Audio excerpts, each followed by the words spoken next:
ഇന്ന് നമ്മൾ കാണാൻ പോകുന്ന വീഡിയോ എന്ന് പറയുന്നത് ഒരു വ്യാവസായിക അടിസ്ഥാനത്തിലെത്തി അവർക്ക് എന്തൊക്കെ പ്രശ്നങ്ങൾ നേരിടും എന്നുള്ളതാണ്. ശരിക്കും 5, 10, 20 ബെഡിൽ നിന്ന് സ്റ്റാർട്ട് ചെയ്ത ഒരു കർഷകർ തന്നെയാണ് അവർ. പക്ഷേ ഒരു വ്യാവസായിക രീതിയിൽ ഇവർക്ക് മാർക്കറ്റും കാര്യങ്ങളൊക്കെ ആയി വന്നപ്പോൾ ഇവർ നേരിട്ട പ്രശ്നങ്ങളുമാണ് ഇന്ന് നമ്മളെ ചകഞ്ഞ് അന്വേഷിക്കുന്നത്. കാരണം ഓരോ കാര്യങ്ങൾക്കും നിങ്ങൾക്ക് വ്യക്തമായിട്ട് അത് മറുപടി ഉണ്ടാവും. കൂൺ കൃഷി ഒരു ബിസിനസ്സായി വീടിന്റെ പുറത്തോ ടെറസിന്റെ മേലെയോ എവിടെയെങ്കിലും ചെയ്യാൻ ആഗ്രഹിക്കുന്ന ഒരുപാട് പേര് വീഡിയോ വീക്ഷിക്കുന്നുണ്ടാവും. അല്ലെങ്കിൽ പുതിയൊരു സംരംഭത്തിലേക്ക് കാലെടുത്ത് വെക്കാൻ ആഗ്രഹിക്കുന്ന ഒരുപാട് പേര് ഈ വീഡിയോ അവർക്ക് വേണ്ടിയിട്ടാണ് ഈ വീഡിയോ ഒക്കെ നിങ്ങളെ കാണിക്കുന്നത്. കാരണം അവർക്ക് പറ്റിയ നഷ്ടം നിങ്ങൾക്ക് പറ്റാൻ പാടില്ല. അവരൊരുപാട് പൈസ ഇതിലൂടെ അവർക്ക് നഷ്ടം വന്നിട്ടുണ്ട്. ഞങ്ങളെ പരിചയപ്പെടുന്നതിന് മുമ്പ് അവർ ഷെഡ് മോഡിഫൈ ചെയ്യാൻ പറ്റുന്നിടത്തോളം മോഡിഫൈ ചെയ്തു. വീഡിയോയിൽ കാണുന്ന പോലെ കൂളിംഗ് ഷീറ്റും ബബിൾ ഷീറ്റും എല്ലാം അവർ വാങ്ങിയിട്ടുണ്ട്. മിസ്റ്റ് ആൻഡ് ഫോഗർ സിസ്റ്റം അവർക്ക് പറ്റാവുന്ന രീതിയിൽ അവിടെ അവരുടെ സൈഡിൽ സെറ്റ് ചെയ്തിട്ടുണ്ട്. ഇതൊക്കെ പോരാഞ്ഞിട്ട് അവർ ഫാന്, എക്സോസ്റ്റ് ഫാന് കാര്യങ്ങളെല്ലാം അതിൻ്റെ ടെറസിൻ്റെ പുറത്ത് തണുപ്പ് കിട്ടാൻ വേണ്ടിയിട്ട് പനയോല അവരെ കൊണ്ട് പറ്റാവുന്ന എല്ലാം അവർ ചെയ്തിട്ടുണ്ട്. പക്ഷെ ഒരു വ്യാവസായിക അടിസ്ഥാനത്തിൽ തുടങ്ങുന്ന ഒരാൾക്ക് നേരിടാവുന്ന പ്രശ്നങ്ങളെല്ലാം തന്നെ അവർ നേരിടും. യൂട്യൂബിൽ കൂൺ കൃഷി കണ്ടിട്ട് വളരെ എളുപ്പത്തിൽ ചെയ്യാം, കാശ് മുടക്കില്ല ചെയ്യാം എന്നൊക്കെ വിചാരിച്ച് തുടങ്ങുന്നവരാണ് അധിക പേരും. പിന്നെ കൃഷി വലുതാവുന്നതോടുകൂടെ ഓരോ പ്രശ്നങ്ങളും സ്റ്റാർട്ട് ചെയ്യാൻ തുടങ്ങും. ആ പ്രശ്നം തീർക്കാൻ വേണ്ടി ഒരുപാട് കാശ് ചിലവാക്കും. അങ്ങനെ നഷ്ടത്തിലായി നിർത്തിപ്പോയി ഒരുപാട് പേരെ കാണാം. അതുപോലെ നിർത്തേണ്ട ഒരു ആവശ്യമില്ല. അതിനാണ് നമ്മളൊക്കെ ഇവിടെ ഉള്ളത്. അപ്പോൾ ഇങ്ങനെ വലിയ രീതിയിൽ കൃഷിയൊക്കെ ആയി ഒരുപാട് പ്രശ്നങ്ങൾ നേരിടുന്ന ഒരു കർഷക കുടുംബത്തെയാണ് നമ്മളിന്ന് കാണാൻ പോകുന്നത്. അവരെ കാണുക മാത്രമല്ല, അവരെ പോയി കണ്ട് അവരെ പഠിച്ച് കാര്യങ്ങളെല്ലാം മനസ്സിലാക്കി അവരൊരു പ്രൊഫഷണൽ രീതിയിൽ ശാസ്ത്രീയമായി കൂൺ കൃഷി പഠിപ്പിച്ച് വിജയിപ്പിക്കാൻ വേണ്ടിയിട്ടാണ് നമ്മൾ പോകുന്നത്. നമ്മുടെ കൂടെ ഉള്ളത് നമ്മുടെ ഒരു കർഷകനാണ്. വലിയ രീതിയിൽ തന്നെ ചെയ്യുന്ന ആളാണ്. ഏകദേശം വീടിൻ്റെ ടെറസിൻ്റെ മേലെ എല്ലാ കാഴ്ചകളും കാണിക്കാം. ഈ വീടിൻ്റെ മുകളിൽ കാണുന്ന ഷെഡിലാണ് കൂൺ ചെയ്യുന്നത്. ഇടുക്കി ഓൾറെഡി നല്ല തണുപ്പാണ് അല്ലേ? അപ്പോൾ ശരിക്കും പറഞ്ഞു കഴിഞ്ഞാൽ ഇടുക്കിയിലെ ടെറസിൻ്റെ മേലെ ചെയ്യാൻ ഈസി ആയിരിക്കണം അല്ലേ? പക്ഷേ ഇവിടെ നേരിടുന്ന ഏറ്റവും വലിയൊരു പ്രശ്നം എന്ന് പറയുന്നത് ചൂട് തന്നെയാണ്. അപ്പോൾ നിങ്ങൾ ഈ ഷെഡിൽ നേരിടുന്ന ഒരു ഏറ്റവും വലിയൊരു പ്രോബ്ലം എന്താണ്? നമുക്ക് ടെമ്പറേച്ചർ കൺട്രോൾ ചെയ്യാൻ പറ്റുന്നില്ല എന്നുള്ളതാണ് ഒന്നതാണ്. പിന്നെ നമുക്ക് കണ്ടാമിനേഷൻ എന്ന് പറയുമ്പോഴേ ഇപ്പോൾ ഇതിൽ ഏകദേശം എത്ര ബെഡ് കാണും? ഇതിലിപ്പോൾ ഒരു 900 ബെഡോളം ഉണ്ട്. 900 ബെഡ്. ഏകദേശം ഈ ഒരു ബെഡുകളൊക്കെ എന്താ പറയുക, കണ്ടാമിനേഷൻ വന്ന് നശിച്ചു പോയിട്ടുണ്ട് അല്ലേ? ചൂട് വരുമ്പോൾ വരുന്ന കൂണ് ഉണങ്ങുകയും ചെയ്യും. കുറച്ചെങ്കിലും നല്ല ബെഡ് ഉണ്ടെങ്കിൽ പോലും അതും ഉണങ്ങിപ്പോകും. അപ്പോൾ ഇവരാൽ കഴിയുന്ന ഒരുപാട് കാര്യങ്ങൾ ഇവിടെ എക്സ്ട്രാ ചെയ്തിട്ടുണ്ട്. ഈ അവസ്ഥയൊക്കെ കാണുമ്പോൾ പല ആളുകളും പേടിച്ച് നിർത്തി പോകാറുണ്ട്. ഞാനൊക്കെ ഇതിനേക്കാളും വലിയ അവസ്ഥയിലൂടെ കടന്നു പോയിട്ടുണ്ട് തുടക്കകാലങ്ങളിൽ. അതുകൊണ്ട് തന്നെ ഇതൊക്കെ പരിഹാരം കണ്ടെത്താനും എളുപ്പമാണ്. യൂട്യൂബിൽ നോക്കി നമ്മൾ കൂൺ കൃഷിയൊക്കെ പഠിച്ച് ചെയ്യുമ്പോൾ വീട്ടാവശ്യത്തിനൊക്കെ കൃഷി ചെയ്യുന്ന സമയത്ത് നമുക്ക് ചെറിയ ചെറിയ പരീക്ഷണങ്ങൾ കാര്യങ്ങളൊക്കെ നടത്താം. അതൊന്നും അധികം ചിലപ്പോൾ കാശ് ചിലവാകില്ല. പക്ഷേ ഇതുപോലെ നമ്മൾ വ്യാവസായിക അടിസ്ഥാനത്തിലെത്തി ഒരു ബിസിനസ്സായി ചെയ്യുമ്പോൾ ഓല വയ്ക്കുക, അതുപോലെ പനയോല, ഇതുപോലെയുള്ള കാശ് മുടക്കിയിട്ടുള്ള ഒരുപാട് പരീക്ഷണങ്ങൾ നമ്മൾ നടത്തി കഴിഞ്ഞാൽ എന്തായാലും ഒരുപാട് കാശ് നഷ്ടം വരും. അപ്പോൾ കൃഷി പഠിക്കുമ്പോൾ ഒരു ബിസിനസ്സാണ് ചെയ്യുന്നതെങ്കിൽ തീർച്ചയായിട്ടും അധിക പരീക്ഷണങ്ങൾക്ക് പോവാതിരിക്കുന്നതാണ് ഏറ്റവും നല്ലത്. ശരിക്കും ഈ പനയോല വെച്ച് കഴിഞ്ഞാലേ ഒരു ചൂട് കുറയും എന്നുള്ളൊരു ഐഡിയ എങ്ങനെ കിട്ടിയേ?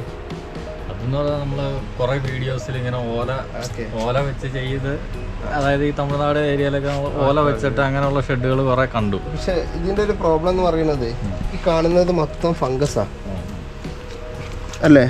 അപ്പം ഇങ്ങോട്ട് കയറി വരുമ്പോഴേക്കന്നെ ഒരു ബാഡ് സ്മെല്ലുണ്ടല്ലോ. ഈ ബ്ലാക്ക് ആയിട്ട് കാണുന്നതും ഈ പച്ച വരുന്നതും ഇപ്പം ജസ്റ്റ് ഈ പൂപ്പല് ജസ്റ്റ് ഞാൻ തൊട്ട് കാണിക്കാം. ഇതെന്ന് പറയുന്നത് ഇപ്പോൾ ഇവിടെ പൂപ്പലുണ്ട്. എൻ്റെ കൈ ഉണ്ടല്ലേ, ഇത് ശരിക്കും ട്രൈക്കോഡർമയാണ്. അത് പെട്ടെന്ന് നിങ്ങളെ ബെഡിലേക്ക് കയറും. ഇവിടെയാണ് ശരിക്കും നമ്മുടെ ഹൈടെക് ഷെഡിൻ്റെ ഒരു പ്രസക്തി എന്ന് പറയുന്നത്.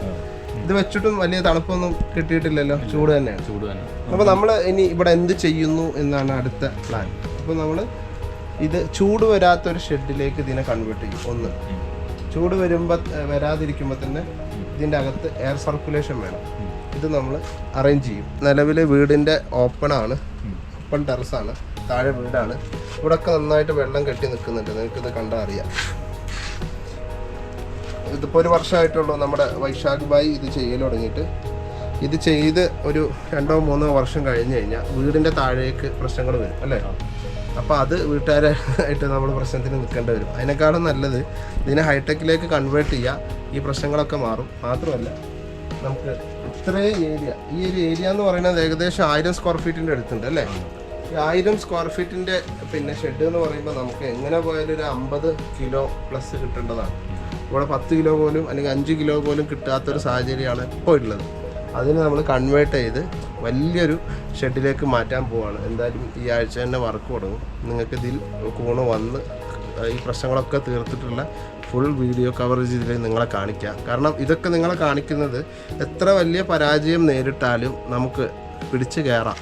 അപ്പോൾ ഇവരെന്നെ ഏകദേശം എത്ര പൈസയോളം ചിലവാക്കിയിട്ടുണ്ടാവും ഒരു കണക്ക്?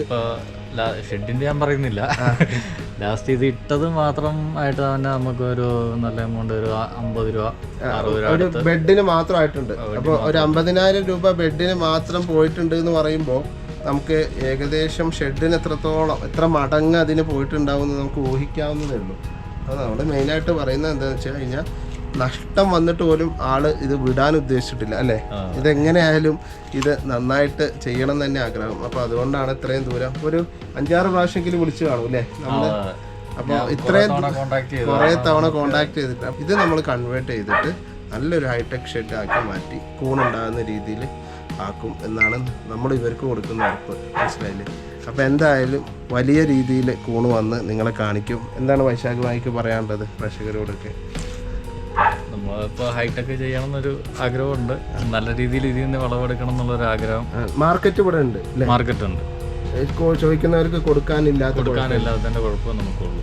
പല പരീക്ഷണങ്ങളും ഇവിടെ ചെയ്തിട്ടുണ്ട്. നമ്മൾ ഒരുപാട് ചെയ്തിപ്പോൾ നല്ല രീതിയിൽ പരാജയപ്പെട്ട് നിൽക്കുവാണ്. എന്നാലും നമുക്കിത് വിടണം എന്നുള്ള ഒരിത്, അല്ല എങ്ങനെയെങ്കിലും വിജയിപ്പിക്കണം എന്നുള്ള ആഗ്രഹമാണ്. ഇവിടെ വന്ന് കണ്ടാൽ തന്നെ അറിയാം ഒരുപാട് ആളെ പറ്റാവുന്ന എല്ലാ പരീക്ഷണങ്ങളും ഇവിടെ ചൂടിനെതിരെ പട കെട്ടിയിട്ടുണ്ട്, ഫംഗസിനെതിരെ കുറേ കാര്യങ്ങൾ ചെയ്തിട്ടുണ്ട്. അപ്പോൾ ഇതൊക്കെ ഒരു ഫലവത്താവണമെങ്കിൽ, ഇത് ഉപേക്ഷിച്ച് പോവുകയാണെങ്കിൽ ഇത്രയും ലക്ഷങ്ങൾ നമുക്ക് നഷ്ടം വരും. ഇതിനെ കൺവേർട്ട് ചെയ്തെടുത്ത് ഇതിൽ കൂണുണ്ടാക്കി വിജയിപ്പിക്കുക, അതിനെ സഹായിക്കുക എന്നുള്ളതാണ് നമ്മൾ ചെയ്തു കൊടുക്കുന്നത്. എന്തായാലും തീർച്ചയായിട്ടും അത് ചെയ്തു കൊടുക്കാൻ പറ്റും.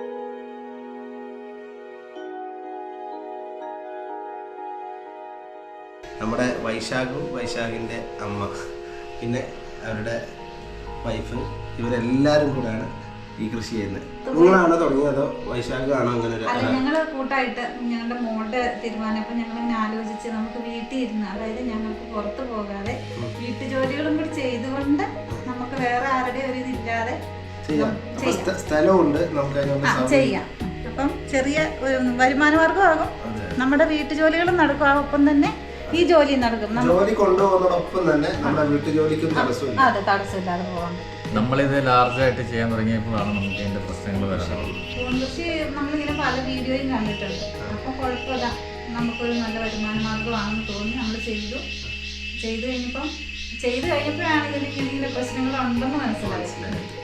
എന്തായാലും ഇനി വിട്ടുകൊടുക്കാൻ തയ്യാറാണ്. ഇനി മുന്നോട്ട്, അതായത് മുന്നോട്ടുള്ളൂ, പിന്നോട്ടില്ല. അതെന്ത് വന്നാലും മുന്നോട്ടേ ഉള്ളൂ. ആ മനസ്സ് മതി നമുക്ക്, ബാക്കി നമുക്ക് ശരിയാക്കി എടുക്കാം. അങ്ങനെ എന്തൊക്കെ ചെയ്തു ഈ ഒരു ചൂട് കുറയ്ക്കാനായിട്ട്? നമ്മളതിന് പല മാർഗങ്ങളും നമ്മൾ ചെയ്തു. നമ്മള് ഇത് വെച്ചു, മിസ്റ്റ് ഫോഗർ വെച്ചു, പിന്നെ വെട്ടി ചൂട് നിയന്ത്രിക്കാൻ നോക്കി, പിന്നെ ബബിൾ ഷീറ്റ് വെച്ച് നോക്കി. ഒരുപാട് കാശായി, നല്ല മുടക്കായിട്ടുണ്ട്. പിന്നെ നമ്മള് ഇത് ഗ്രീൻ നെറ്റ് തന്നെ നമ്മുടെ ഷെഡിന്റെ ലെയർ കൂട്ടി 2-3 ലെയർ ഒക്കെ തട്ടി അങ്ങനെയൊക്കെ നമ്മൾ കുറയ്ക്കാൻ നോക്കി. പക്ഷെ എന്നിട്ട് നമുക്കത് ഫലവത്തായില്ല. അപ്പോൾ നമ്മുടെ ഒരു ചലഞ്ച് എന്ന് പറയുന്നത് പിന്നെ ഇവരെ നല്ല രീതിയിൽ കൃഷി ചെയ്യുന്ന കർഷകരാക്കുക, വീണ്ടും വീഡിയോയിൽ ഇവരെ സന്തോഷിക്കുന്ന, ഇപ്പം സന്തോഷമില്ല എന്നല്ല, ആ കൂൺ കിട്ടിയിട്ടുള്ള സന്തോഷിക്കുന്ന മുഖം നിങ്ങളെ കാണിക്കുക എന്നുള്ളതാണ്. അപ്പോൾ ആ ഒരു ചലഞ്ച് ഞങ്ങൾ ഏറ്റെടുക്കുകയാണ്. നിങ്ങളുടെ മുന്നിൽ വന്നിട്ട് വീട്ടുകാരെ മുന്നിൽ വെച്ചിട്ട് എല്ലാവരെയും കൂട്ടിയിരുത്തിയിട്ട് നമ്മൾ സംസാരിക്കാനുള്ള കാരണം തന്നെ ഇതാരാണോ ചെയ്യുന്നത് അവർക്കാണ് ഇതിൻ്റെ പ്രശ്നങ്ങൾ പറഞ്ഞു കൊടുക്കേണ്ടത്, അവരെയാണ് ട്രെയിൻ ചെയ്യിക്കേണ്ടത്. അപ്പോൾ ഈ പ്രശ്നങ്ങളൊക്കെ മാറ്റിയെടുത്ത് നമുക്ക് എങ്ങനെ കൃഷി ചെയ്യാന്നുള്ളതിൻ്റെ ട്രെയിനിങ് കൂടാണ് ഇതിൽ കൂടെ ഉള്ളത്. അല്ലാതെ ഒരു ഷെഡ് മാത്രം കൺവേർട്ട് ചെയ്യാനല്ല നമ്മൾ ഇത്രയും ദൂരം വന്നത്. ഷെഡ് ചെയ്ത് ഇങ്ങനെ ചെയ്യുന്നതിൽ ഒരുപാട് പോരായ്മകളും അപര്യാപ്തതയും ഉണ്ട്. അതൊക്കെ നമ്മൾ പിന്നെ മാറ്റിയെടുത്ത് നല്ല ഒരു കൃഷിക്കാരൻ അല്ലെങ്കിൽ നല്ല ഒരു കൃഷി ഞങ്ങളുടെ ആഗ്രഹം അത് തന്നെയാണ്. അതാണ് നമ്മൾ നിങ്ങൾക്ക് ചെയ്തു തരാൻ പോകുന്നത്. ഞങ്ങൾ ചെയ്തിട്ട് ഒരുപാട് പേര് ചോദിച്ചു വരുന്നു ഞങ്ങൾക്ക് കൊടുക്കാൻ സാധനം തരും. ഞാൻ ബോർഡ് കണ്ടപ്പോൾ ഞാൻ പറഞ്ഞേ ഈ ബോർഡ് കണ്ട ആൾക്കാരൊക്കെ നിർത്തി വരില്ല. എന്ത് പറയാ അവരോട്? ഉള്ളത് കൊടുത്തു. ഇപ്പൊ കുറച്ച് കുറവാണ്. വിളിക്കണം, വിളിക്കുമ്പോ അപ്പൊ ഞങ്ങൾ ഉള്ളപ്പോ വിളിച്ച് പറയുന്നത്. കാരണം നമുക്ക് അത്രയും കൊടുക്കാനില്ല, കുറെ നശിച്ചു പോയല്ലോ. അപ്പൊ ഞങ്ങൾ പറയും ഫോൺ നമ്പർ അതിലുണ്ട് വിളിച്ച്. അപ്പൊ ഒരു 3-4 കിലോ ഒരു ദിവസം വേണമെങ്കിൽ നമുക്ക് ഈസി ആയിട്ട് ആ രീതിയിൽ തന്നെ പോകും അല്ലേ? അതെ, വരുന്ന ആളുകളുടെ ഡീറ്റെയിൽസ് ഒന്ന് എടുത്തു വെക്കണം. ഒരു നോട്ട്ബുക്ക് അതിനകത്ത് മാറ്റി വെക്കണം. എപ്പോഴാണോ മഷ്റൂം ഉണ്ടാകുന്ന ആ സമയത്ത് വിളിക്കുക, പറ്റുമെങ്കിൽ കൊണ്ടു കൊടുക്കുക. ആ ഒരു കോണ്ടാക്ട് എപ്പോഴും. കാരണം അവര് ഒരു വീട്ടിൽ നിന്ന് വാങ്ങുമ്പോൾ ഇപ്പൊ ഞാനൊക്കെ ഫാമാണ് ചെയ്യുന്നത്. ഒരു ഫാമിൽ നിന്ന് വാങ്ങുന്നതിനേക്കാൾ ഒരു അറ്റാച്ച്മെന്റ് വീട്ടിൽ ഉണ്ടാക്കുന്ന ഒന്നും കൂടെ അതിന് ഒരു ഇഷ്ടം കൂടും. അപ്പൊ അതൊക്കെ നമ്മള് ഇനി ഭാവിയിൽ അത് നല്ല രീതിയിൽ കൊണ്ടുപോയി ഒരുപാട് മാർക്കറ്റിംഗ് ചെയ്യുന്നത് ആ രീതിക്ക് തന്നെ പോകും. ബാക്കിയുള്ളത് മാത്രമേ നമുക്ക് പുറത്തു കൊടുക്കേണ്ടി വരും. എന്തായാലും ഇത് വളരെ നല്ല രീതിയിൽ നമുക്ക് ചെയ്യണം. എന്നിട്ട് ഒരു വീഡിയോ എടുക്കണം. ഹൈടെക് ഷെഡിൻ്റെ വർക്കൊക്കെ ഏകദേശം തുടങ്ങി. അതിൻ്റെ റിനോവേഷനൊക്കെ നടന്നുകൊണ്ടിരിക്കുന്നു. ഇതൊന്നും അല്ല ഇതിൻ്റെ പ്രധാനപ്പെട്ട കാര്യം. ഇത് കഴിഞ്ഞ് നമ്മൾ അവരെ ട്രെയിൻ ചെയ്ത് പഠിപ്പിച്ചെടുക്കുക. പിന്നെ അവരിതുവരെ ചെയ്തിരുന്ന കാര്യങ്ങളിലെ മിസ്റ്റേക്സ് എന്തൊക്കെയുണ്ടോ അതൊക്കെ മാറ്റി. ഇതുവരെ നിങ്ങൾ കണ്ടുകൊണ്ടിരുന്നത് അവരുടെ നഷ്ടങ്ങളുടെ കഥ മാത്രമായിരുന്നു. ഇനി ഇവിടെ നിന്ന് അങ്ങോട്ട് കാണാൻ പോകുന്നത് എങ്ങനെയാണ് ലാഭത്തിൽ കൃഷി ചെയ്യുന്നത്, ഏതൊക്കെ രീതിയിലാണ് അവർ മാർക്കറ്റ് ചെയ്യുന്നത്, അവരുടെ ഷെഡിൻ്റെ എല്ലാ കാര്യങ്ങളുമാണ് ഇനി കാണാൻ പോകുന്നത്. ഈ കാണുന്നത് നിങ്ങളുടെ ഷെഡ് റിനോവേഷനും മറ്റുള്ള കാര്യങ്ങളും മാത്രമാണ്. പക്ഷേ ഇനി ഇവിടെ നിന്ന് അങ്ങോട്ട് ഞങ്ങൾ ചെയ്ത ഒരുപാട് വർക്കുകൾ എന്ന് വെച്ചാൽ അവിടെ സ്ഥിരമായിട്ട് പോയി അവരെ ട്രെയിൻ ചെയ്ത് പഠിപ്പിച്ചെടുത്ത് മറ്റുള്ള കാര്യങ്ങളെല്ലാം വീഡിയോയിൽ വന്ന വളരെ ലെങ്തി ആയിരിക്കും. പഠിപ്പിച്ചതിൻ്റെ ശേഷമുള്ള കാര്യങ്ങൾ മാത്രമാണ്. അപ്പോൾ പഠിപ്പിച്ച് കഴിഞ്ഞ് അവർ കൂണ് വിളവെടുക്കാൻ തുടങ്ങിയതിൻ്റെ വിശേഷങ്ങൾ കാണാം. അപ്പോൾ അവർക്കുള്ള വിത്ത് കാര്യങ്ങളൊക്കെയാണ് ഇതിലുള്ളത്. അത് കൊടുക്കണം. അവർ മഷ്റൂം വിളവെടുക്കുന്നത് നമുക്ക് വീഡിയോ എടുക്കാം. ഒരു മാസം മുന്നേ ആണ് അത് റിനോവേഷൻ ചെയ്ത് പൂർത്തിയാക്കി കൊടുത്തത്. അതിനുശേഷം അവർ ബെഡ് വെച്ച് തുടങ്ങി. മഷ്റൂം ഇപ്പോൾ ഒരു 10-16 കിലോ വരെയൊക്കെ അവർക്ക് ആയിട്ടുണ്ട്. അപ്പോൾ നമ്മളൊരു ഷെഡ് ഉണ്ടാക്കി പോവുകയാണെങ്കിൽ വളരെ സിമ്പിളാണ്. ഷെഡ് ഉണ്ടാക്കിയിട്ട് അങ്ങ് പോയാൽ. പക്ഷെ അതല്ല, അവരെ ഷെഡ് ഉണ്ടാക്കിയതുകൊണ്ട് മാത്രം എന്ത് ചെയ്യുന്നില്ല, അവരൊന്നും പൂർണ്ണമാകുന്നില്ല. അവരുടെ പ്രശ്നങ്ങൾ ഓരോന്നും പരിഹരിച്ചു കൊടുത്ത് അതിൽ അവരുടെ സംശയങ്ങളെ തീർത്തു കൊടുത്ത് അവർക്ക് വേണ്ട നിർദ്ദേശങ്ങൾ കൊടുത്ത് സമയാസമയങ്ങളിൽ വരാവുന്ന പ്രോബ്ലത്തെ മുൻകൂട്ടി കണ്ടുകൊണ്ട് അതൊക്കെ കണ്ടറിഞ്ഞിട്ട് വേണം ഒരു ഫാം ഡിസൈൻ ചെയ്യാനും അതുപോലെ മുന്നോട്ട് പോകാനും. അതുകൊണ്ട് തന്നെ ഇതൊക്കെ ചെയ്ത് കൊടുത്തതിലുപരി അവരുടെയും കൂടെ ഒരു സപ്പോർട്ട് തീർച്ചയായിട്ടും വേണമല്ലോ. ഇന്ന് നമ്മൾ അവർക്കുള്ള വിത്തുമായിട്ട് വന്നു. പിന്നെ ഷെഡ് പണി പൂർത്തിയാകുന്ന സമയത്തും ഇവരെ പഠിപ്പിക്കാൻ വന്നപ്പോഴും വിത്തും മറ്റ് അനുബന്ധ സാധനങ്ങളൊക്കെ ആയിട്ട് വന്നു. ഇപ്പം നമ്മൾ മുന്നേ കണ്ടിരുന്നത് പഴയ ഷെഡല്ലേ. ഇനി വരൂ നമുക്ക് പുതിയ ഷെഡിൽ വരുന്ന മാറ്റങ്ങൾ എന്തൊക്കെയാണെന്ന് കാണാം. ഓരോ ബെഡും അടുക്കി വൈറ്റായ ബെഡ്, ഒറ്റ ബെഡ് പോലും കേട് വരാതിരിക്കുന്നത് കണ്ടില്ലേ. ഇതിൻ്റെ മുമ്പ് എന്തായിരുന്നു സ്ഥിതി? അപ്പോൾ ഒരു ഹൈടെക് ഷെഡിലേക്ക് മാറ്റി. മഷ്റൂമൊക്കെ വന്ന് തുടങ്ങിയിട്ടുണ്ട്. ഇപ്പോൾ ഫസ്റ്റ് സ്റ്റാർട്ടിംഗ് ആണ്. അന്നത്തെ ഒരു അവസ്ഥയിൽ നിന്ന് മാറി ഇങ്ങനെ വന്ന് കാണുമ്പോൾ ഭയങ്കരമായിട്ട് സന്തോഷമുണ്ട്. അപ്പോൾ ഞാനിത് കണ്ടുകൊണ്ടിരിക്കുന്ന ആൾക്കാരോട് പറയാനുള്ളത്, നിങ്ങളൊരു വ്യാവസായിക അടിസ്ഥാനത്തിൽ തുടങ്ങാൻ ഉദ്ദേശിക്കുകയാണെന്നുണ്ടെങ്കിൽ, അല്ലെങ്കിൽ ചെറിയ രീതിയിൽ തുടങ്ങിയിട്ട് വലുതിലേക്ക് പോകാൻ ആഗ്രഹിക്കുകയാണെങ്കിലും നിങ്ങൾക്ക് ഞങ്ങളെ വിളിച്ചു കഴിഞ്ഞാലുള്ളൊരു ബെനിഫിറ്റ് എന്ന് പറഞ്ഞാൽ ആദ്യമേ ഒരുപാട് കാശ് കളയാതെ അതിന് വേണ്ടത് എന്തൊക്കെയാണോ അതൊക്കെ ഞങ്ങൾ സെറ്റ് ചെയ്ത് തരും. എന്നിട്ട് ഇതുപോലെ മഷ്റൂം ഉണ്ടാക്കി നിങ്ങൾക്ക് വിജയിക്കാൻ പറ്റും. നമ്മൾ ഒരുപാട് പരീക്ഷണങ്ങൾ നടത്തി മനസ്സും മടുക്കും, കാശും പോകും. പിന്നീട് കുറേ കുത്തുവാക്കുകളും കൂടെ കേൾക്കുമ്പോൾ നമ്മൾ ഈ പരിപാടി നിർത്തി പോകാനുള്ള ചാൻസ് ഉണ്ട്. ഒരുപാട് ബെഡ് കയറണില്ല അപ്പോൾ ഈ സിസ്റ്റം ചെയ്തുകൊണ്ട്? ആദ്യമേ നമ്മൾ 1000 ആണോ ചെയ്തുകൊണ്ടിരുന്നത്. ഇപ്പൊ ഇതിനകത്ത് തന്നെ നമ്മൾ 1000 കപ്പാസിറ്റി വരുന്നുണ്ട്. ഡബിൾ ആയില്ലേ അപ്പോൾ? ആ, മറ്റേന്ന് പറയുമ്പോൾ ഒറ്റ ഷെഡായിട്ടായിരുന്നു നമ്മൾ. ഒറ്റ ഷെഡിൽ 1000 പോകുന്നിടത്ത് 2 ഷെഡിൽ 2000 ആയി. അതായത് ഹൈടെക്കിൻ്റെ ഒരു ഗുണം എന്ന് വെച്ചാൽ ഡബിളാണ്. വൈകുന്നേരം ഇത് ഓക്കെ ആയിരിക്കും. പക്ഷെ 2 ടൈം പറിക്കാറുണ്ടോ? വൈകിട്ട് നമ്മൾ ആളുണ്ടെങ്കിൽ ഇല്ല, നമ്മൾ വൈകിട്ട് പറിച്ചിട്ട് ഫ്രിഡ്ജിൽ വെക്കും. അങ്ങനെയാണെങ്കിൽ ഇങ്ങനത്തെ കേസൊക്കെ വൈകിട്ട് പറിച്ചാൽ മതിയാവും. ഇതൊക്കെയാണ് ബാക്കിയുള്ളതൊക്കെ വൈകിട്ട് പറിക്കുമെങ്കിൽ അതായിരിക്കും ഒന്നും കൂടെ നിങ്ങൾക്ക് ലാഭം ഞാൻ മനസ്സിലാക്കുന്നു. കുറച്ചും കൂടെ വലുതാവും. ഇതിപ്പോൾ പറിക്കാമല്ലോ. പറിക്കാം. അതൊക്കെ ആയിട്ടുണ്ട്.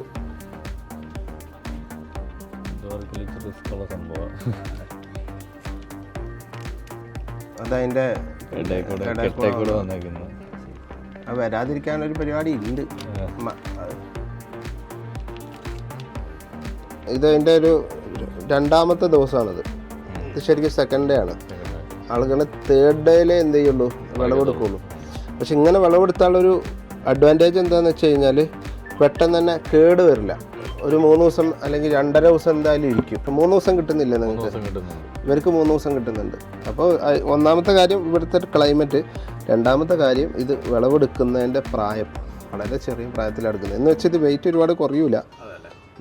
പക്ഷേ നമുക്കൊക്കെ ഒരു സങ്കടമാണ് ഇത്ര ചെറിയ പ്രായത്തിൽ വിളവെടുക്കുമ്പോൾ. പക്ഷേ ഇതിന് അഡ്വാൻറ്റേജ് ഉണ്ട്, പെട്ടെന്ന് കേട് വരുന്നില്ല എന്നുള്ള. ഇതെങ്ങനെ മനസ്സിലാക്കാന്ന് വെച്ചാൽ അതിൻ്റെ ഈ സ്ലൈസ് നോക്കിയാൽ മനസ്സിലാവും.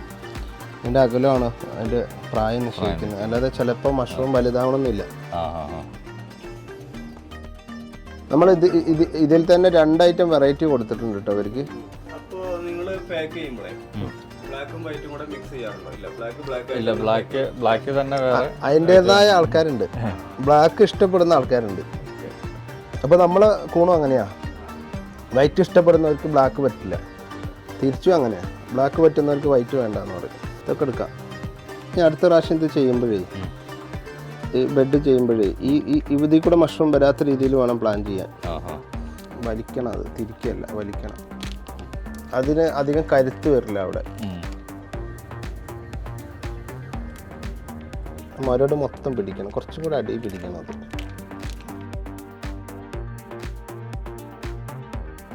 അത് ഒരാഴ്ച കഴിഞ്ഞാലേ ഒരു 2nd ട്രിപ്പ് കട്ട് ചെയ്ത് കൊടുക്കണം. ഒരു 1.5 ഇഞ്ചോളം വേണം. 1 ഇഞ്ചാണെങ്കിൽ ഒരു 1.5-2 ഇഞ്ചോളം കട്ട് ചെയ്ത് കൊടുക്കണം. അത് പുതിയ സ്ഥലത്തായിരിക്കണം. ഇതിന് അടുത്തതിൽ ഈ മിസ്റ്റേക്ക് വരരുത്. ഇത് എല്ലാത്തിലും വന്നിട്ടുണ്ട്. കാരണം അവിടെ ഇൻഫെക്ഷൻ വരും. അവിടുന്ന് എല്ലാ മഷ്റൂമും നമുക്ക് എടുക്കാൻ പറ്റില്ല. കാരണം അതിൻ്റെ കൊച്ചിരി ഭാഗം അവിടെ കിടക്കും. എന്നിട്ട് അത് അഴുകാൻ തുടങ്ങും. നല്ല ഫ്രിഡ്ജിൽ വെച്ച പോലെ അടിപൊളി തണുപ്പാണ്. ഞാൻ വീണ്ടും കട്ട് ചെയ്യണമെന്ന് പറഞ്ഞാൽ എന്താ അറിയാം, ഈ കട്ടിങ്ങിൽ ഈ സാധനം വന്ന് നിന്നില്ല, ഇവിടെ ഒരു മുഴായിട്ട് ഇങ്ങനെ നിന്നില്ല. ഇനി ഇതിങ്ങനെ കാറ്റ് കൊണ്ടിട്ട് ഡ്രൈ ആവും. അപ്പോൾ പിന്നെ അടുത്ത കൂണ് വരാനുള്ള ടെൻഡൻസി ഇവിടെ എന്തുണ്ടാവില്ല, ഈ ഭാഗത്തുണ്ടാവില്ല. കണ്ടില്ലേ, മൈസീലിയം കയറി നിൽക്കുന്ന ഭാഗം ഡ്രൈ ആയി കിടക്കും. അവിടെ മഷ്റൂം മൊട്ട് വരാനുള്ള ടെൻഡൻസി ഉണ്ടാവില്ല. അതിനാണ് പുതിയ കട്ടിങ് ഇട്ട് കൊടുക്കുന്നത്. ഈ അടിയിൽ മുരട് എപ്പോഴും കാണും, അത് ടെസ്റ്റ് ചെയ്ത് കൊടുത്താണ്. ഇത് പൊട്ടാൻ ചാൻസ് കുറവാണ്. എന്താ അറിയാം, സാധാരണ നമ്മുടെ വിത്തിൻ്റെ ഒരു പ്രത്യേകത എന്ന് പറയുന്നത്, സാധാരണ എല്ലാ കൂണും ഇത്ര തിക്നെസ് ഉണ്ടാവില്ല. അപ്പോൾ നിങ്ങൾ ഒരുപാട് വെറൈറ്റി വാങ്ങി ചെയ്ത് നോക്കിയിട്ടുണ്ട് അല്ലേ, എന്നെ പരിചയപ്പെടുന്നതിന് മുമ്പ്. അപ്പോൾ നമ്മുടെ കൂണിൻ്റെ ഒരു പ്രത്യേകത എന്ന് പറഞ്ഞു കഴിഞ്ഞാൽ ഇത് കറി വെച്ചാലും കടിക്കാനുണ്ടാവും. എന്ന് വെച്ചാൽ ഇതിൻ്റെ തിക്നെസ് ഇച്ചിരി കൂടുതലാണ്, കട്ടിയുണ്ട്. ഇനിയിപ്പോൾ ബ്ലാക്കിൻ്റെ ആണെങ്കിൽ ഇതിനേക്കാളും കട്ടി കൂടുതലാണ്. ഇത് 2 ഐറ്റം കസ്റ്റമേഴ്സ് ഉണ്ട്. അപ്പോൾ ഇവരെ നാട്ടിലൊക്കെ എനിക്ക് തോന്നുന്നു ബ്ലാക്കിനൊന്നും കൂടെ ആളുകൾ കൂടുതലാണ് അല്ലേ. നേരെ മറിച്ച് നമ്മുടെ നാട്ടിലൊക്കെ പ്യുവർ വൈറ്റ് ആയിരിക്കണം മഷ്റൂം. അപ്പോൾ ഇത് കണ്ടുകൊണ്ടിരിക്കുന്ന പ്രേക്ഷകരോട് എനിക്ക് പറയാനുള്ളത്, ഇവിടുത്തെ കസ്റ്റമേഴ്സ് കൂടുതലും ബ്ലാക്ക് ഇഷ്ടപ്പെടുന്നു.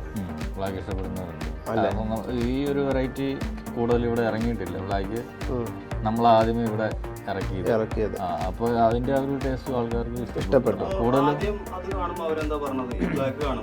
ആദ്യമേ കാണുമ്പോൾ ആളുകൾക്ക് ഒരു ബുദ്ധിമുട്ടുണ്ട്. കാരണം ഇത് കേടായ മഷ്റൂമാണോ, കളർ മാറിയത് എന്താ, ഒരു കറുപ്പ് കളർ എന്താ, അങ്ങനെയൊക്കെ ചോദിക്കുന്നവരുണ്ട്. അപ്പോൾ നമ്മൾ പറഞ്ഞു കൊടുക്കും ഇത് വേറെ വെറൈറ്റിയാണ്, ഇത് ടേസ്റ്റ് കൂടുതലായിട്ടുണ്ട്. അങ്ങനെ പറഞ്ഞു കഴിഞ്ഞാൽ അവരൊന്ന് ട്രൈ ചെയ്ത് നോക്കിക്കഴിഞ്ഞാൽ ഒരു തവണ മേടിച്ചു കഴിഞ്ഞാൽ പിന്നെ വീണ്ടും അത് മേടിക്കുന്നുണ്ട്. എൻ്റെ ഒരു വീഡിയോയിൽ കണ്ടിട്ടില്ലേ, ഇതിൻ്റെ മറ്റൊരു വെറൈറ്റി പക്ക ബ്ലാക്ക് കരിക്കട്ട പോലെ ഇരിക്കും. അപ്പോൾ അതൊക്കെ കാണുമ്പോൾ ആളുകൾ, പക്ഷേ ഇപ്പം അതിന് ഇഷ്ടം പോലെ ആരാധകരാണ്. കാരണം അതന്നെ വേണമെന്ന് പറയണം. ഇതിൻ്റെ ഈ സ്റ്റമ്പ് എന്നൊക്കെ പറയണത് ഒരു നമ്മുടെ മിൽക്കിയുടെ സ്റ്റമ്പ് പോലെ ഇരിക്കും. എന്ന് വെച്ചാൽ നല്ല വണ്ണം ഉണ്ടാവും. ഇനി അടുത്ത ബെഡ് വേണമെങ്കിലേ 1.5 കിലോയുടെ ആക്കാം കേട്ടോ. അതിപ്പോൾ 1 കിലോ അല്ലേ. അപ്പോൾ 1.5 കിലോ ആകുമ്പോൾ നമ്മൾ തുമ്പ് കാണില്ല. ഒരു പാക്കറ്റ് വിത്ത് എന്ന് പറയുമ്പോൾ 2 ബെഡിന് അങ്ങനെയാണ്. അങ്ങനെ ഇപ്പോൾ 3 എണ്ണല്ലേ ചെയ്യണേ. അപ്പോൾ 2ലേക്ക് വരും. പക്ഷെ അപ്പോൾ അതിൻ്റെ അളവൊക്കെ മാറ്റം വരും. ഈ വീഡിയോ ഇവിടെ അവസാനിക്കുന്നില്ല. ഇതിൻ്റെ ഒരു ഫസ്റ്റ് പാർട്ട് മാത്രമാണ് ഇതിലുള്ളത്. ഒരു വളരെ ഹാപ്പി ആയിട്ട് ഈ ഫാമിലി മൊത്തം ഇതിനെ ഒന്നിച്ച് മഷ്റൂം കൃഷിയെ കൊണ്ടുപോകുന്ന ഒരു വീഡിയോ ആണ് സെക്കൻഡ് പാർട്ട്. ഇതുപോലെ കൂൺ കൃഷി തുടങ്ങണം എന്ന് ആഗ്രഹിക്കുന്നവർ തുടങ്ങി പൂട്ടിയ കുറേ പേരുണ്ട്. എനിക്ക് തന്നെ അറിയാം. കേരളത്തിൽ ഞാൻ ഷെഡ് ചെയ്ത് കൊടുക്കുന്നതിന് മുമ്പ് കേരളത്തിന്റെ പല ഏരിയകളിലും നടക്കുമ്പോൾ വലിയ ഇൻവെസ്റ്റ്മെന്റ് നടത്തി 25 ലക്ഷം 30 ലക്ഷം 10 ലക്ഷം 5 ലക്ഷം ഒക്കെ ഇൻവെസ്റ്റ്മെന്റ് നടത്തിയിട്ട് പകുതിക്ക് വെച്ചിട്ടിട്ട് പോയ പല ഫാമുകളും കണ്ടിട്ടുണ്ട്. അപ്പോൾ അവരെ പഠിപ്പിച്ചൊരു രീതിയുണ്ട്. അപ്പോൾ ഈ നിങ്ങളുടെ വൈശാഖിനെയും കുടുംബത്തെയും പഠിപ്പിച്ചവരെ മുന്നോട്ട് കൊണ്ടുപോകുന്ന ഒരു രീതിയാണ് അടുത്ത വീഡിയോയിലൂടെ നിങ്ങൾ കാണുന്നത്. മാത്രമല്ല ഇതുപോലെ കുടുങ്ങി നിൽക്കുന്ന ആരെങ്കിലും ഉണ്ടെങ്കിൽ ധൈര്യമായിട്ട് ബന്ധപ്പെടുക. നമുക്കതിനെ കൺവേർട്ട് ചെയ്ത് മറ്റൊരു തലത്തിലേക്ക് കൊണ്ടുപോയിട്ട് വിജയിപ്പിക്കാൻ പറ്റും. അപ്പോൾ എന്തായാലും നെക്സ്റ്റ് വീഡിയോ കൂടെ കണ്ടു നോക്കിയിട്ട് നിങ്ങൾക്ക് അഭിപ്രായങ്ങളൊക്കെ നിങ്ങൾ അറിയിക്കുക. നിങ്ങൾക്ക് ഞങ്ങളുമായി ബന്ധപ്പെടാൻ വളരെ ഈസിയാണ്. അപ്പോൾ പല ആൾക്കാരും വീഡിയോയിലൊക്കെ കാണുമ്പോൾ ചോദിക്കാറുണ്ട്, നീ ഇത്രയും പൈസ മുടക്കിയിട്ട് ഒരു കൂൺ കൃഷി ചെയ്യണോ, അത് അത്രയും ലാഭത്തിലാണോ? അപ്പോൾ ഇവരെ സംബന്ധിച്ചിടത്തോളം ഇവർക്ക് മഷ്റൂം വിൽക്കാൻ ഇഷ്ടംപോലെ ആൾക്കാർ കൊടുക്കാനില്ലാത്തൊരു പ്രശ്നം അവർക്ക്